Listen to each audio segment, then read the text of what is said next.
Hey, salut les cyclistes, donc aujourd'hui on se retrouve pour une vidéo un peu spéciale, donc une vidéo analyse des conseils de Lance Armstrong. Donc je suis tombé sur cette vidéo là juste avant de faire ce tournage, et donc je trouvais certains de ces conseils pertinents, et donc on va pouvoir les étudier ensemble. Allez, c'est parti. Donc la vidéo est bien évidemment en anglais, sauf que je vais vous mettre les sous-titres YouTube en français, comme ça tout le monde va pouvoir bien comprendre ce qu'il dit. You know, for our sport, food is important, nutrition is important. When the body starts to run out of fuel, or when the body starts to become dehydrated, those are the quickest ways to hurt performance, whether it's training or racing. And immediately performance is cut, which, you know, for training, if you're out there alone and you're riding 5 hours and you start to suffer a little bit at the end and you're by yourself, it doesn't really matter. But I guess if you look at it another way, you could say maybe it does matter, because if I had hydrated properly and eaten properly, my training on that particular day would have been at a level that is 10% higher. So the adaptation at that level is different. And so we really try to focus on, obviously focus on that stuff for races, but donc il commence par nous dire quelque chose de super important et de vrai pour le coup. Donc c'est que lorsque on va faire attention à sa nutrition, on va pouvoir augmenter nos performances, et il nous dit que dans le cas inverse où on fait pas attention, et la déshydratation notamment, et puis le fait de ne pas avoir suffisamment de réserve, ça va complètement plomber nos entraînements ou tout simplement sur une échéance de compétition. Donc effectivement, le premier facteur pour moi de la diminution des performances, notamment dans le cyclisme, ça va être la déshydratation. Parce que déjà, c'est pas évident de compenser les pertes pendant l'effort, parce que vous allez énormément transpirer, surtout sur des sorties longues, et malheureusement vous pouvez pas prendre 10 litres d'eau avec vous, alors que potentiellement vous allez les perdre. Je suis beaucoup de cyclistes qui sont vraiment mal hydratés, et du coup qui ne sont pas du tout performants pendant leur sortie, donc il y a vraiment un effort à faire par rapport à ça. Ce que je peux vous recommander, c'est de boire assez régulièrement. On recommande en général de boire 2 gorgées toutes les 15 à 20 minutes, et c'est une bonne base de partir de ça. Après il y a des protocoles plus poussés pour lorsque l'on arrive un peu dans du haut niveau, pour vraiment déterminer la quantité que vous allez perdre pendant l'effort, et du coup essayer de compenser ça au maximum. Et évidemment il y a le contenant de la boisson qui va aussi permettre d'éviter la déshydratation ou la favoriser dans certains cas, notamment si vous avez une concentration en glucides dans votre boisson qui est trop importante, ça va favoriser la déshydratation. Vous avez également le sodium qui va permettre d'éviter la déshydratation. Et donc effectivement, dans un second temps, on va avoir l'épuisement des réserves énergétiques, et notamment l'épuisement du glycogène musculaire, qui va être un facteur de diminution des performances. En fait, vous n'allez plus pouvoir fournir un effort suffisamment intense lorsque vos réserves sont vides. D'où l'importance de, pendant l'effort et même avant, de suffisamment les remplir, à travers des sources de glucides notamment.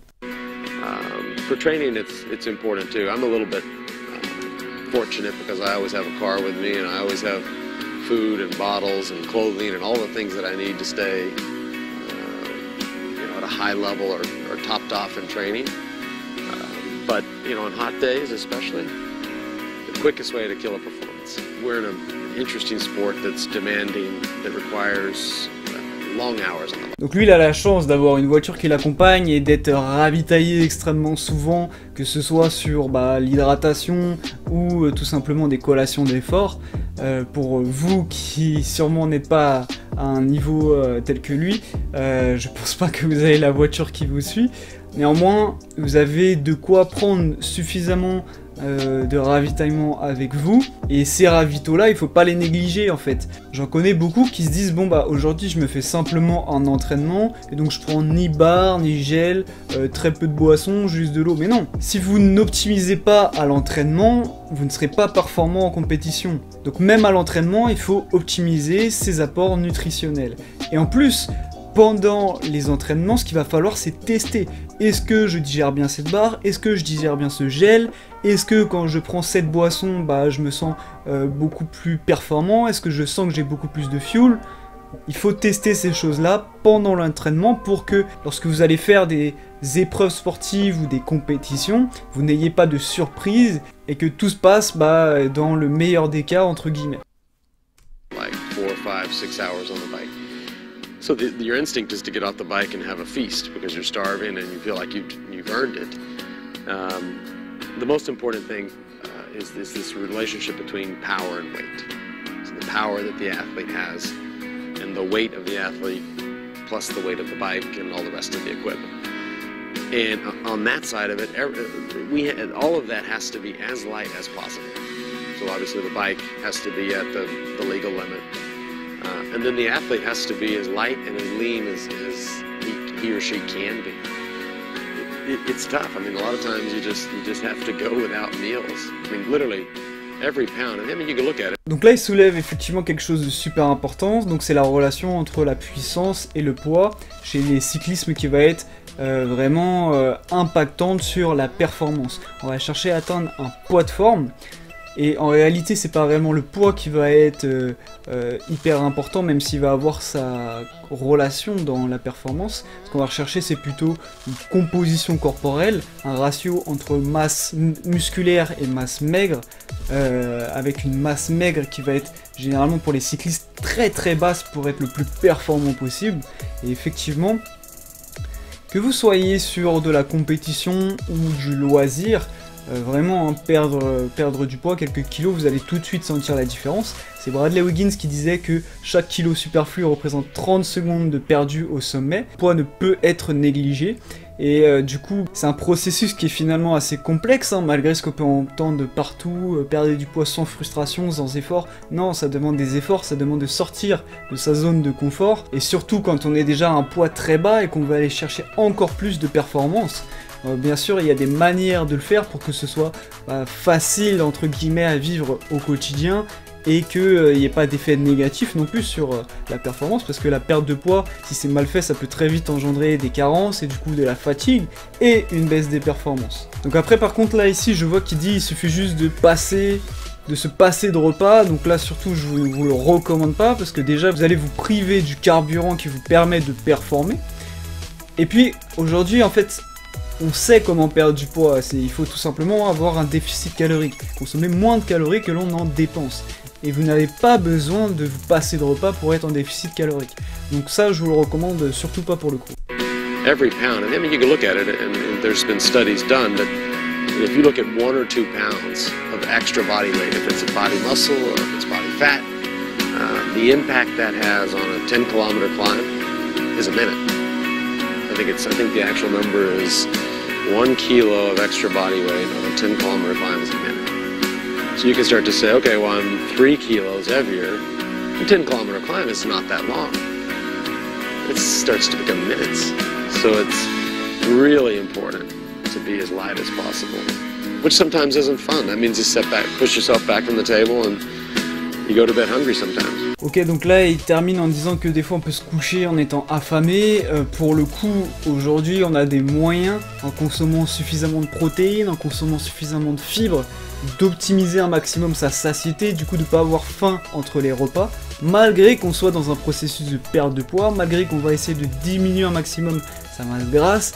On a aujourd'hui des stratégies nutritionnelles qui nous permettent d'éviter ce genre de situation.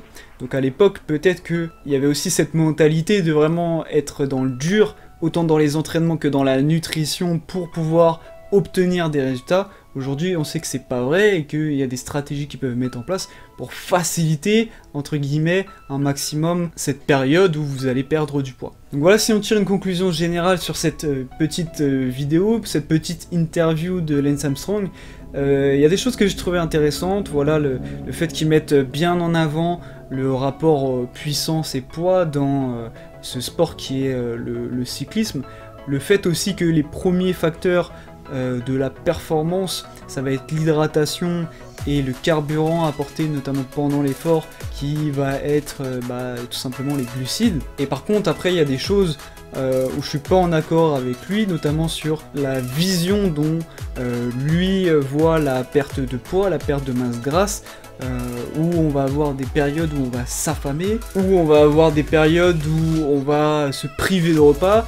Aujourd'hui, il n'y a plus du tout besoin de faire ça, on sait comment optimiser sa diète pour pouvoir perdre du poids sans devoir s'affamer et sauter des repas. Malgré tout, il y a évidemment des efforts à faire si vous voulez atteindre un poids très bas. Et voilà, c'est intéressant de voir en fait cette ancienne vision de la perte du poids autour du cyclisme qui aujourd'hui, je pense, a beaucoup évolué dans le bon sens pour le coup.